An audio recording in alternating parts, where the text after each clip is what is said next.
we're going to make a series circuit, one that has switch, battery clip, and a motor. To do that, we're going to need a couple of tools. We're going to need a plier, needle nose plier. We're going to need maybe a wire snip, something to cut wires with. And we're also going to need a wire stripper, so that way we can remove material out of the wires. And last but not least, we're going to need a soldering iron with a wet sponge. This soldering iron is already on. And remember, these things can reach upwards to 300 degrees Fahrenheit, so be careful when you're working with people around you, okay? So you can hear it sizzling because it's nice and hot and ready to go. Okay, so once we have those tools, we're going to look at our diagram. There's going to be a diagram sitting around each table. Tools are very scarce, so make sure you're sharing with everybody. Our diagram here shows that we have the battery clip, a piece of wire, and we're going to need maybe 4 pieces of string tube. I grabbed an extra one just in case. I thought we're going to need it. And we're going to need the switch. Yours might be different. And a motor. Okay? Alright, so let us begin. What I'm going to do first is get familiar with my motor. One of the first things I like to do is put my name on it. Or my team name. And what I've noticed is on the back, right, there's 2 little places where the wires are going to go. And there's a dot at the back which indicates that's the positive side of the motor. So what that means is I got to keep in mind that the black wire is going to go to the positive side of the motor. And we're going to solder that into place. And then the green wire is going to go on the other side. So let's prep those materials right now. We're going to use a wire stripper, this tool. Put it on the first hole. There you go, and just pull. Put the wire back on the wire stripper, put it on the jaw, on the first hole of the jaw, first tooth. And there you go. You just pull. Okay, give yourself about a ½ an inch or so of material. Next, grab the needle nose pliers and just bend it like a hook. Okay. And that's perfect.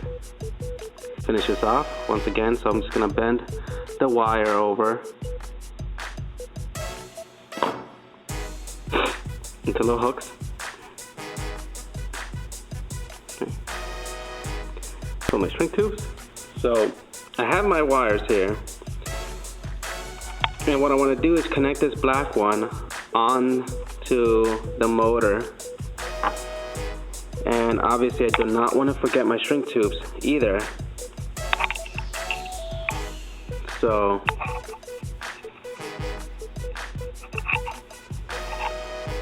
put one string tube there. The other one here with the red wire. So you need 1 string tube on the black wire and 1 string tube on the red wire. I'm gonna carefully now solder the black wire onto the positive side of the motor. Alright, and now we're gonna use a lead-free solder wire. So we're gonna put a little bit on the tip of the soldering iron. Don't forget, this is super hot. I'm gonna just dab it on to the hole of the motor where the other wire is. And again, this requires patience, and you gotta just let it cool off. But see, once it's done, it's cooled. and it's ready to go. You don't want to spend too much time on it either, but just make sure the connection's ready. It's ready to go. And every time I'm done using the soldering iron, I always want to put it back in its holster. Don't want to let it sit on the table or anything like that. And make sure the cord is far away from it as possible. Alright, so then I'm going to move on to the next piece. Make sure that the green wire is hooked onto the motor. See that? Okay, and then I'm gonna solder it once again. I'm gonna solder the hole where the connection is.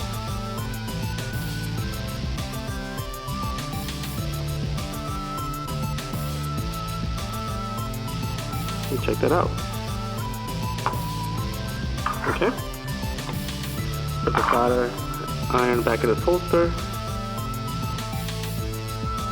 Push the shrink tube into it, into the end.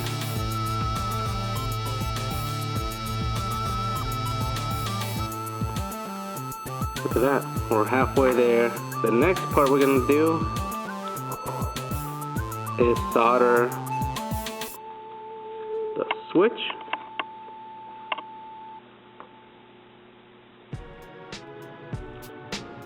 So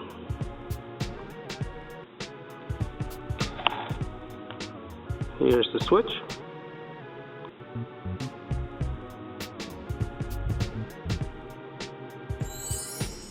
Move the solder around, but look at that, it should hold.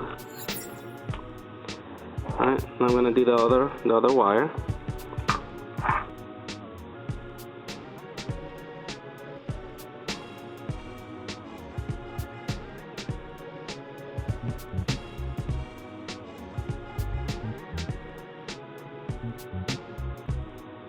But look at that, it's done. Okay, and every time I'm finished, just kind of wet the tip of the soldering iron with a wet sponge, and then put the soldering iron back in its holster. Okay, and then slide the shrink tubes into their place. Okay, so that way they're in there, nice and secure. And just move the other one. So here we are. So that's it. So we made our circuit. The battery clip, the switch, and the motor. The shrink tubes are good to go. So let's go over now to the next step. Let's bring this over to the section where we can actually use the heat gun. And it's basically like a hair dryer, and just heats up your circuit. And so what you want to do is just kind of turn it on.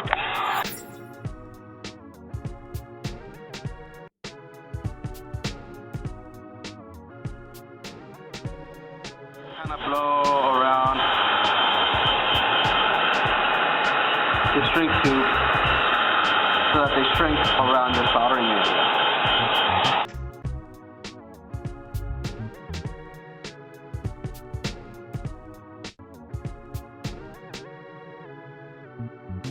So there you go.